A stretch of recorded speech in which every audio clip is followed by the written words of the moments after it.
By subjecting Ukraine, Putin hopes to reassert Russia's status as great power, discourage other neighbours from pivoting west, and distract from domestic issues through nationalist fervour. Ultimately, Putin fears the erosion of Russia's imperial legacy and the contagion of democratic aspirations amongst his own people, making Ukraine not just a strategic interest, but an existential concern for his rule and survival.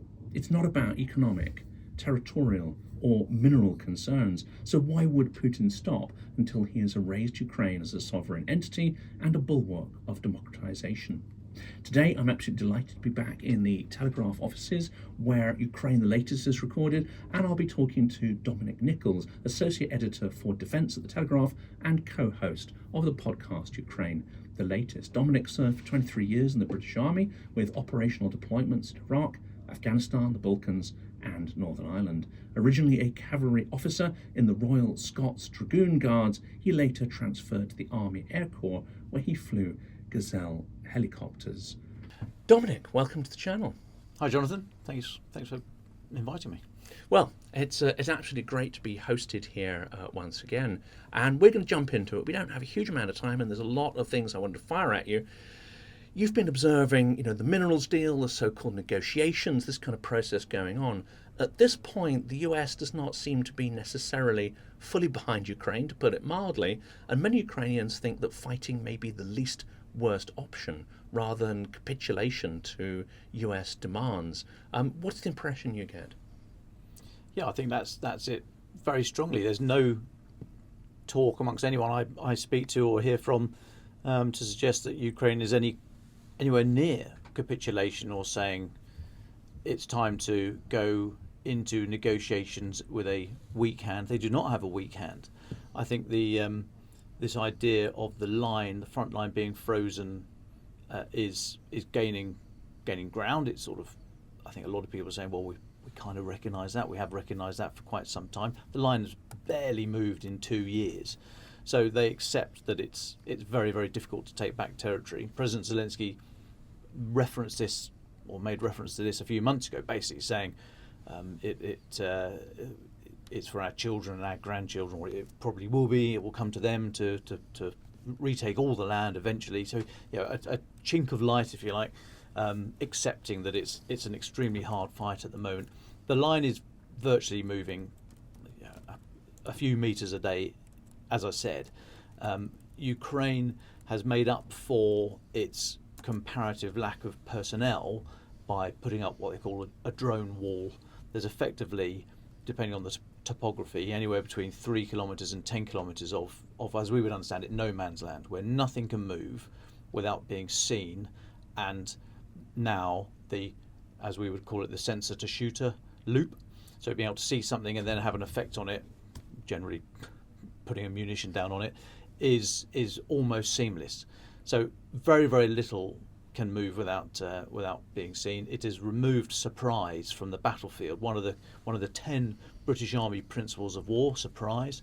It's effectively gone. You cannot mass armour or personnel in any numbers at all to have a sudden push against the either way really, but particularly against Ukrainian lines. And even if you are able to shake out your formations and charge at the Ukrainian trenches, they are seen. They are interdicted by mainly first-person view drones, increasingly used with fibre optic cables to defeat the electronic warfare countermeasures, and these attacks just aren't getting through. Russians still probing with these so-called meat assaults, just sending men forward, sometimes on motorbikes, on scooters. We've seen golf buggies, we've seen men on crutches, just probing defences, trying to see where there is a possible weakness in the line, and if there is any perceived weakness, they'll push more people into that area to try and take another tree line, to try and take another few hundred metres, if that. It's not really happening. The defences are such at the moment that in many areas it doesn't take more than 3 or 4 good layers of barbed wire to stop an assault, because it's very difficult to get through that on your own without an armoured vehicle, and actually armoured vehicles don't like having barbed wire wrapped around the axle and through the tracks. So because very little is moving, with drones overhead seeing everything, barbed wire to slow that advance if they get that far, nothing is really moving. So there is no need. Ukraine doesn't feel the need to mobilise its younger generation. It's sort of the rapid increase in drone innovation and the scaling from industry to get these drones out to the front lines has meant that, it was very tricky in 2023 and early 2024, but they now seem to have made up for that, as I say, comparative lack of numbers by having this drone wall. So they haven't had to mobilise their younger people, and they don't feel like they have to go to negotiation now because they're desperate for peace. Clearly, as we all do, they want peace, but they no longer they are not in a bad negotiating position, no matter what the narrative. And this is why people like Sergei Lavrov, Russia's foreign minister, put so much effort into pushing the narrative to try and set the idea in the minds of Western leaders, and in particular the White House, that there's an inevitability to this Russian advance, that they are this omnipotent, unstoppable force, and you might as well negotiate now because it'll only be worse later. That is not borne out by the facts on the ground at all. So I think Ukraine at the moment, they're very happy, they very, very much desire peace. They've signed up very early to Trump's 30-day unconditional ceasefire. Still no answer from Russia on that, without consequences. So Ukraine want peace. They're happy to move into a period of peace negotiations, but they're not doing so from a position of weakness, and they don't feel like they have to grab whatever first peaceful carrot is dangled their way, because they are not being pushed back on the battlefield. And what are the other implications? Because if we think of the sort of, the classic media view of Korea War, Vietnam, Iraq, and these, you have sort of large forward bases, you have medivacs, helicopters that can bring people out when they're wounded, you can maintain certain logistic lines, and of course you have air power. None of the elements now seem to be either a component of what's going on or potentially safe to actually deploy that kind of infrastructure. And many people on the front line say this idea of being evacuated if you're wounded, that's gone, that's consigned to history, not because Ukraine doesn't have the equipment to do it, but just because these drones with a range of 50 kilometers, some apparently even clocked at 100 kilometers, means that your logistics and your medical infrastructure can no longer take the same form that it did in previous wars.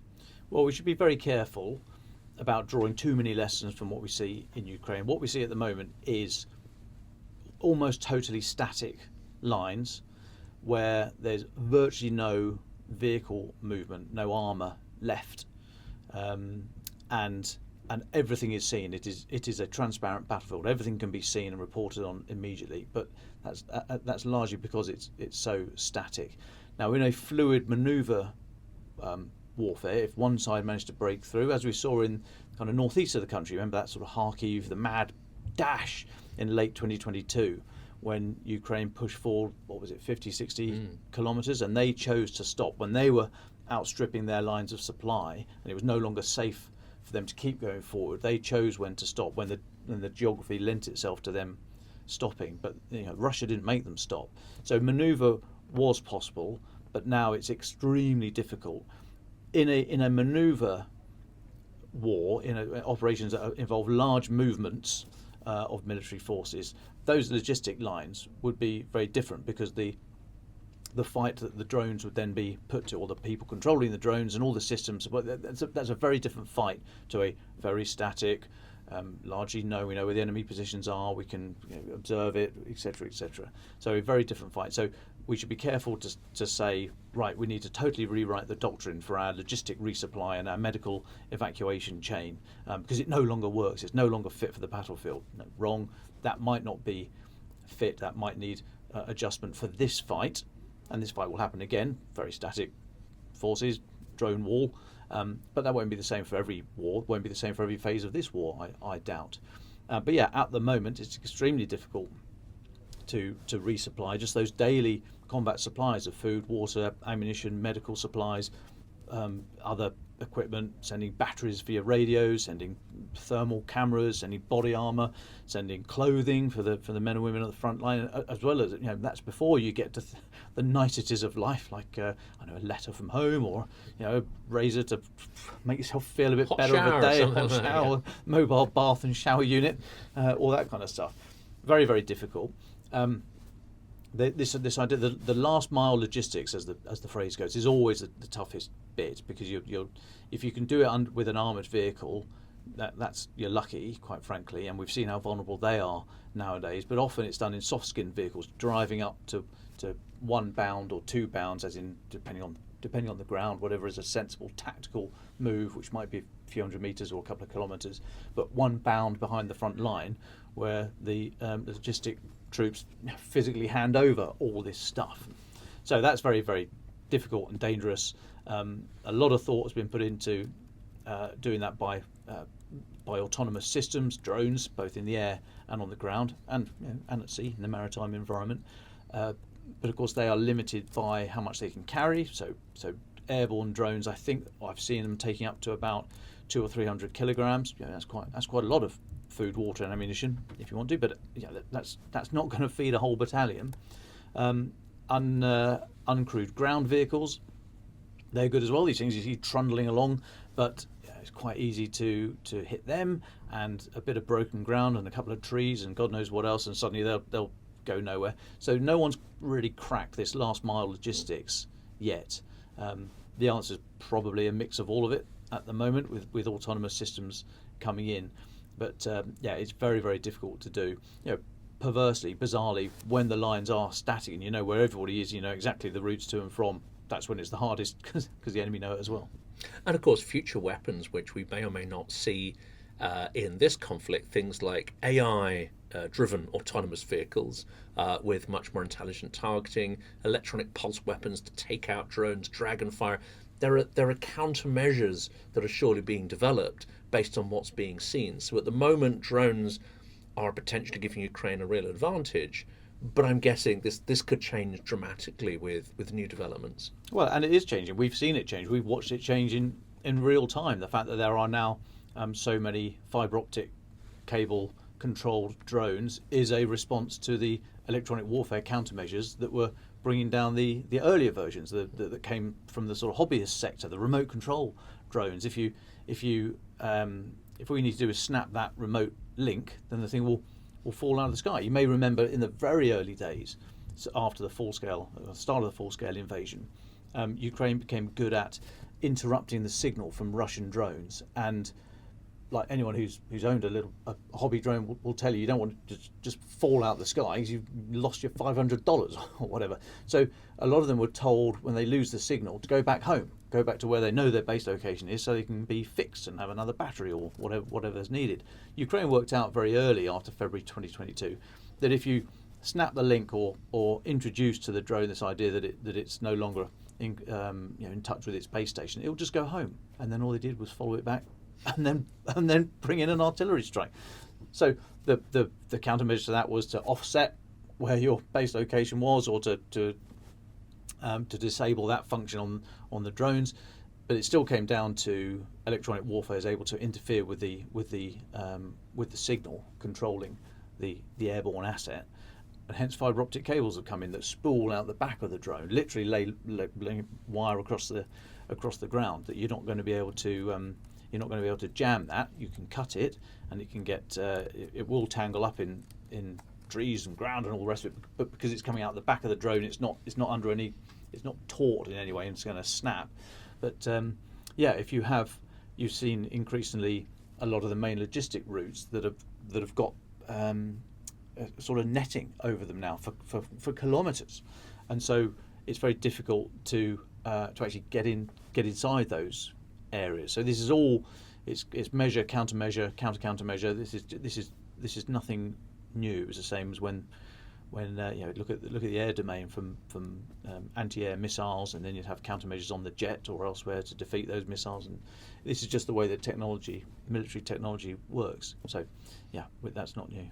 And if people are interested in sort of in diving into that, Sir Richard Sheriff in a recent conversation was talking about how that happened in the First World War, and how battlefield transparency, the idea of that, sort of first came in with sort of flight over the First World War, relatively static battlefields there. Let's turn to this geopolitical situation, because the Telegraph ran an absolutely fascinating advert, I think it may still be running, where it says, "Ever heard of Riga, Tallinn, Vilnius? If we abandon Kiev, you will." That's a bold statement, but an interesting sort of use of the geopolitical situation in essentially advertising.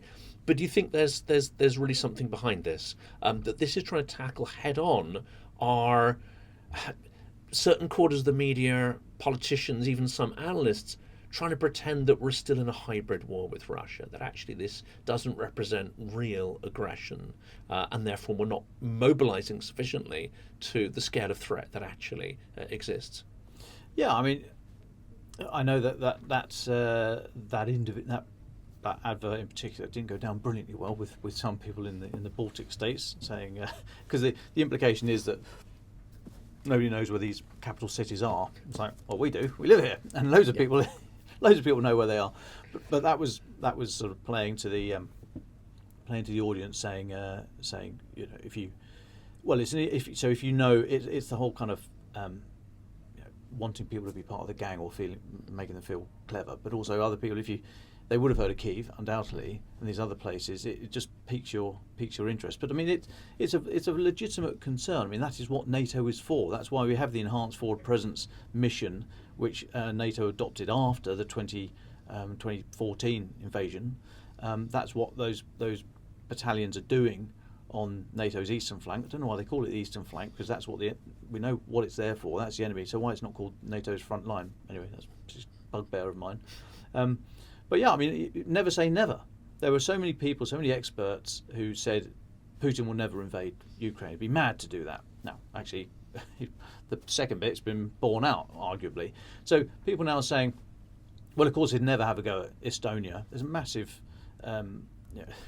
Estonia regularly gets whacked by cyber attacks. They're one of the leaders, the global leader in cyber defence, and probably cyber attack as well, because they are subject to so much malign activity from Russia.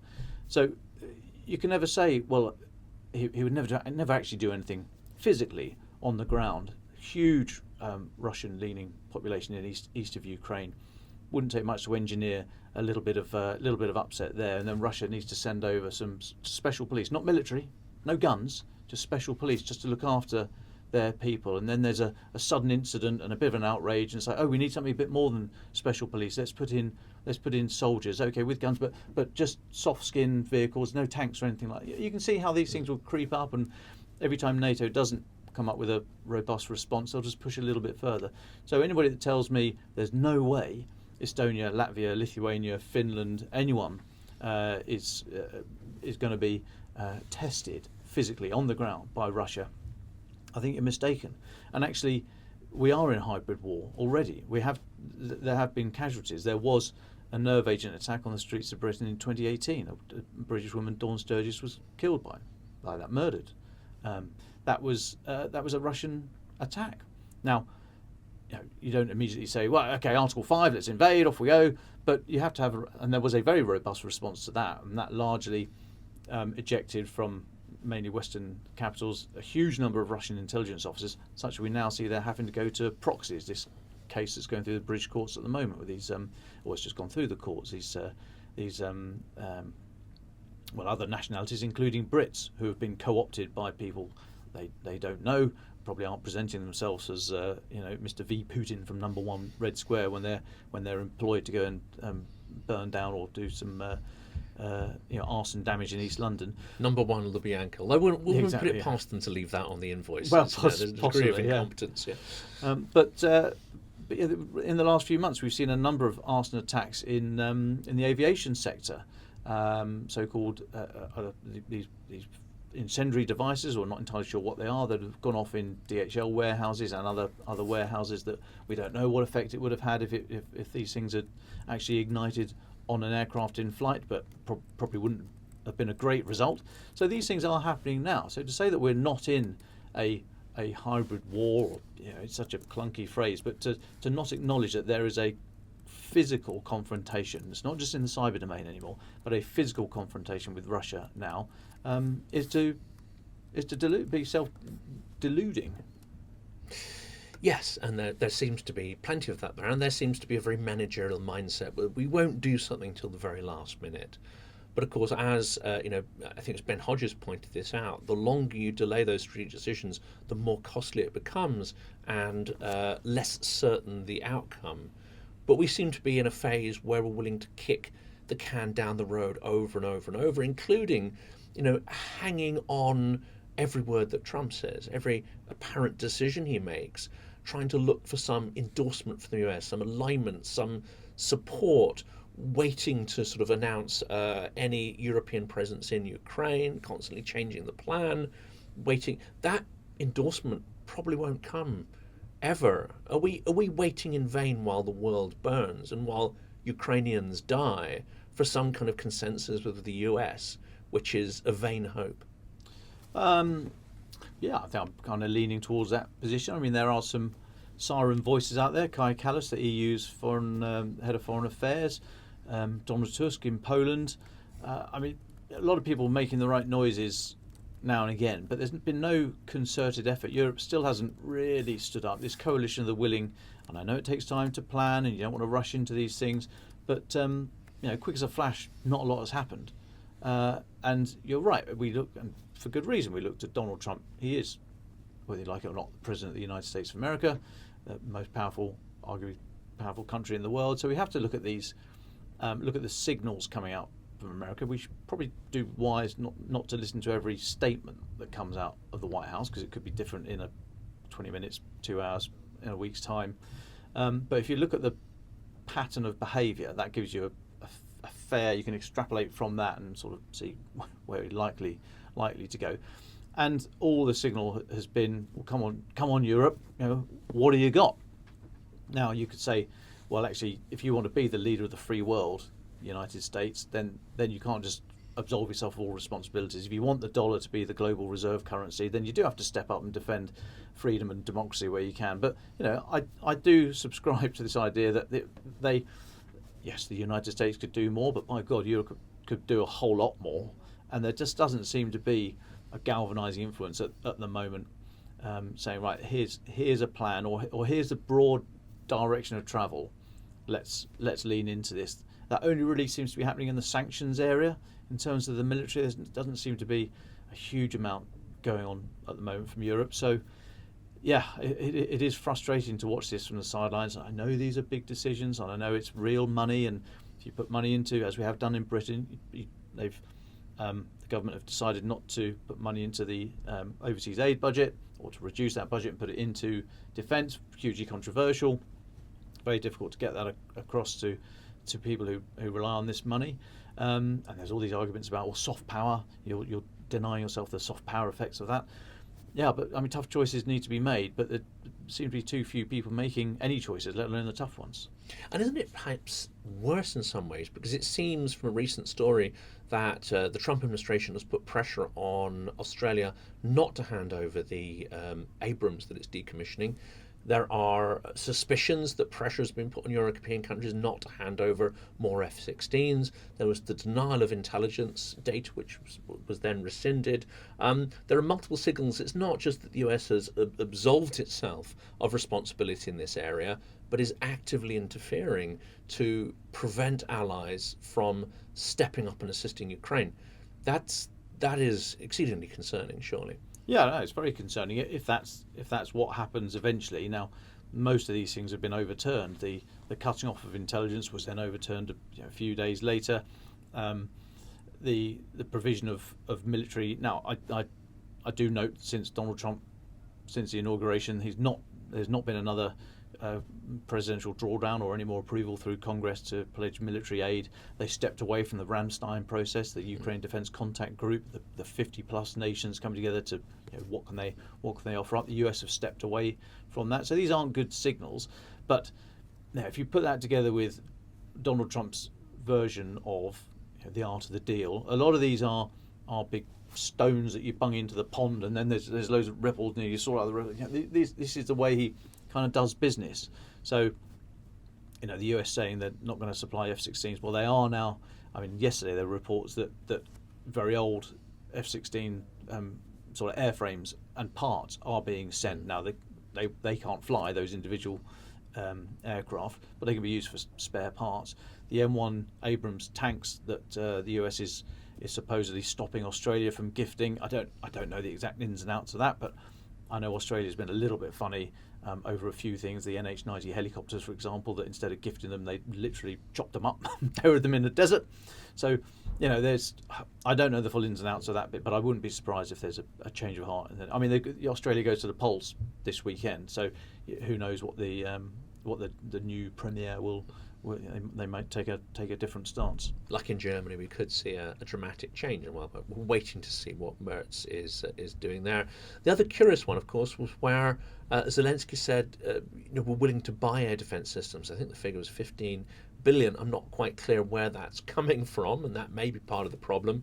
But one would have thought that given Trump's transactional nature, the offer to pay hard cash for systems which are essentially defensive rather than offensive. I know they can, in some circumstances, be used to be offensive. That was met with a flat refusal. So that also is somewhat curious. Now, again, I wonder with I know the comments are going to be screaming with "don't get taken in by this."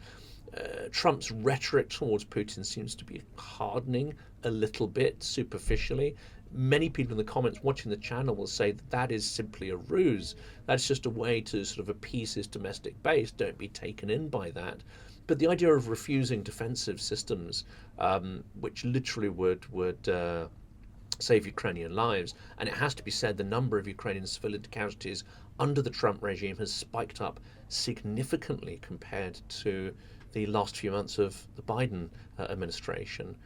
That also perhaps are concerning. I mean, that leads into this idea of, should we pay any attention to the hardening of Trump's rhetoric, or should we simply try and watch out for real action?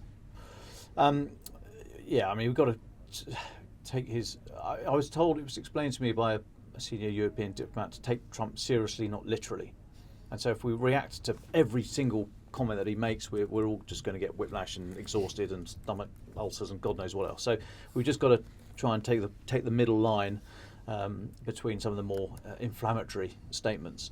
But I did think that decision, which may be reversed, but that decision to deny Ukraine the right to go and buy, it was, I think, 10 Patriot batteries or 10 Patriot systems at $1.5 billion each, with all the accessories and stuff you would need to make it functional. It's a lot of money. I thought that was extraordinary because wine. There's the pledging and there's the gifting and the loaning and all that kind of stuff, but then there's just simple business. I didn't really understand that, and I thought of all the decisions in the last month or so from the White House, I thought that one was particularly concerning. Now, where does that come from? There's just the hard cash. There's a number of things happening at the moment. External supporters of Ukraine are pledging military kit, as in giving military kit, or humanitarian supplies, or money for both of those things, just hard cash. And I think that Patriot buy, the proposed Patriot sale, would have come out of just the hard cash that's been given, and there are some loans and all the rest of it, but the cash that Ukraine had access to. So it was very real, and I don't know why it was denied. But you're right, the civilian casualties seem to have gone up in the last few months because Russia has prioritised the air attack. It's a very, very expensive military capability to defeat that through these air defence missiles and having any kind of shield over your cities. Ukraine's very big, so you can't cover everywhere all the time. So these things are getting through and steadily killing more civilians. But they are connected, the two points you make there. And we're almost at sort of the end there. I think one area which would be interesting to look into, and if you get information on this, I think it would make it a fascinating future episode. And that is why Ukraine didn't really go with the Lend-Lease proposal at the start of Biden's administration, why that was actually turned down, why that decision may be seen by history quite harshly. And I haven't seen too much public information. That could be maybe a good one to sort of follow up with you and Francis. But the last one for today loops back to a speech that Zelensky made at Russia. And he talked about future war. He talked about the development of combined drone arms, etc. But he also, albeit in his diplomatic language, implied that our armies and our defence systems in Europe, our procurement processes, are essentially redundant on land, in the air, on water, and the expensive platforms with long lead times that we're still locked into, and the sort of fairly slow update to our training cycles, none of this is sustainable or indeed effective in the new era of drone warfare. Do you think there's something in there, what he was saying? So, the last time I went to Afghanistan, 10/11, I was the lucky recipient of all the procurement efforts that have gone before through the previous year. So the first time I went out to Afghanistan, the kit was, or when I went to Iraq, put it this way, in 2005, that was in the days of you hope the enemy is a good shot, because the only body armour I had was about that big. You had a plate that covered the front of your chest, and you're thinking, I hope they're really good. I hope the guys are up against a bloody good shots. Kind of weird. Fast forward, actually it wasn't that fast, it was only a few years later that I was in Afghanistan, and the amount of kit that I had, a really high quality kit, that clearly in the years in between, they'd got some mainly infanteers, I would imagine, who knew what they were talking about and had been through all of this pain, much worse than I ever had to go through, who then got into the procurement side at DE&S, Defence Equipment and Support, down in Abbey Wood in Bristol, and said, right, no, that's rubbish, we need to buy that, we're going to buy that, that's good, that works together. And they sorted it out. And by my deployment in 10/11 to Afghanistan, I mean, the kit I had was absolutely superb, and I didn't care if the enemy was a good shot by then, because I had stuff to defeat it. And I think so. That was all on UOR, urgent operational requirements. So you've got your normal defence budget when you've got these long lead plans. We're going to have this tank in 20 years' time. We're going to develop that ship, and so on and so forth. These big long-term programs, and there's obviously a place for that. But when you know the fight you're in, and some of that stuff isn't ideal, but there's things that you know from your experiences out there, you can go and buy it tomorrow, but that's not quite how the military works. That's what UORs are for, urgent operational requirements. I worked in capability development in the military around this time in some various places. The government was fire hosing cash at us just to go out, buy kit that worked, and go and solve the problem. So it was brilliant, but none of it worked together. None of it it wasn't integrated. So the radios weren't talking to they wouldn't fit the kind of body armour we had. It was just another thing you had to carry. It wasn't ideal, and none of the systems all worked together. But it got us over that initial hump, and then you can put the longer planning to make the next generation just a bit more comfortable, to work a little bit better with all the other stuff, so you can get in and out of the vehicles, for example, without having to take your kit off, or all that kind of stuff. So Ukraine's in that kind of situation now, and is buying stuff or being gifted stuff and making it work, bodging it together, the kind of black nasty interface, the sticky tape interface to make it work, and that will work for the here and now. It's not a long-term solution. There will always be a place for innovation right down at the ground level, but firstly, you will bankrupt your country if you try and equip your military like that, because each individual unit cost is quite a lot. If you scale that up to the thousands that you need, that's a lot of money.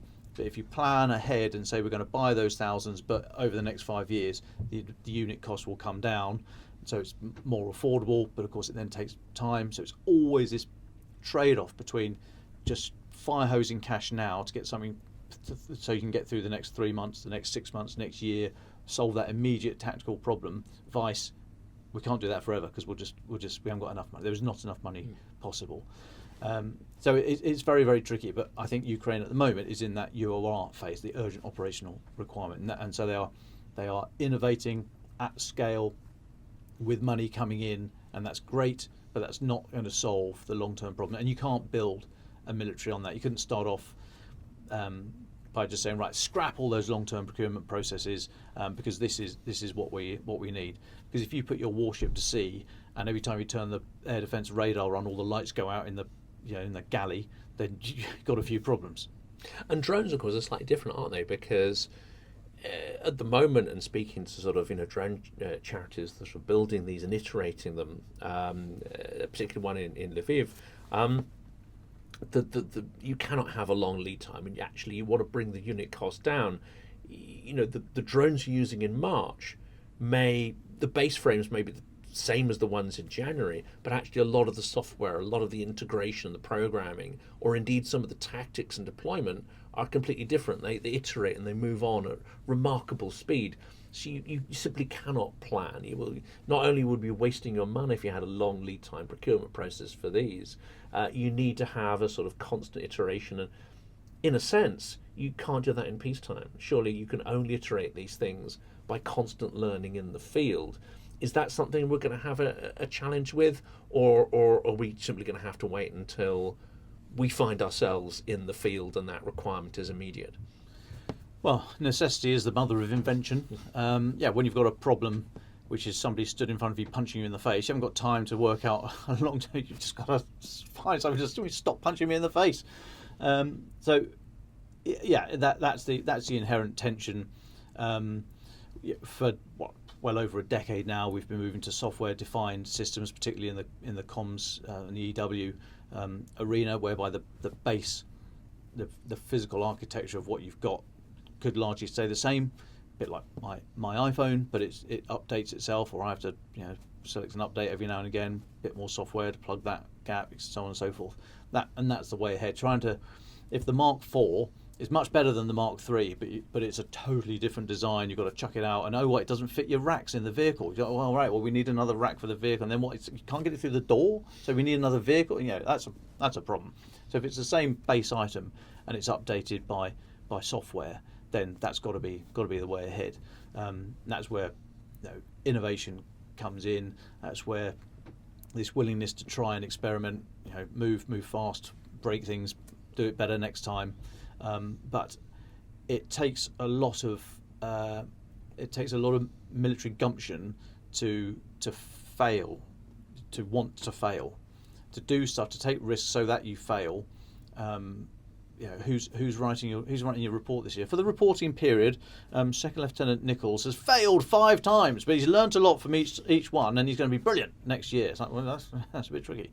So there's sort of cultural reluctance to take too much risk in peacetime, in exercise, and good luck turning around and saying, we spent 400 million on that new drone. Yeah, but I know how to defeat it. It's quite easy, actually. It's really, really quite simple. So, we've got to be careful about making a safe space, if you like, for military failure. That's what exercises are for, but I just wonder if our exercises are set up to, are they still being set up to validate the ideas that whoever wrote the master events list wanted to prove. Failure is a wonderful thing. I've made a career out of it, and hopefully, if you fail a little bit better, a little bit less the next time, then you'll get on. But I'm certainly not afraid of failure. I mean, I work with Francis Durney, for God's sake. I can't be. He's not here to defend himself. Exactly. Francis. Exactly. That's why I'm giving the kidney punch when he's not here. Wouldn't do it if he was in the room. What do you think I am? I think that's one to follow up on in a future conversation, because failure, it seems to me, is key to the success, Ukraine's success. You have many battalions that still have a Soviet mindset, and the Soviet mindset is to not countenance innovation, not countenance people questioning authority, and a total intolerance of failure. But also, it means it quashes innovation. And I think those Ukrainian units that are most successful are comprised of people who don't want to die, and are willing to sort of truth to power and create space for innovation and failure. I mean, that, and Zoluzhin has talked about that a lot. That seems to me is the critical difference between Ukraine and Russia, and why they may win. But we should watch that and maybe pick up on that topic, because I think it's absolutely fundamental. Yeah, because I mean, this Russian military has a very different mindset. They don't really, I don't know if they even see their failure, because it's all covered up. Everything's a roaring success. And actually, if there was some sort of externally imposed peace deal now and the lines froze where they were, I think Putin would probably take that. Of course, that's not what he wanted from his 3-day lightning offensive, which is now over 3 years in. But he's quite happy. He's got a low, if possibly non-existent, moral bar. He doesn't mind. It doesn't matter. He doesn't care how many people die, just to keep that line edging just a little bit further west. If you can get those 4 oblasts in the east of Ukraine, if he can get the United States to recognise de jure, as in law, Russian ownership of Crimea, well, he'll do that. That'll do.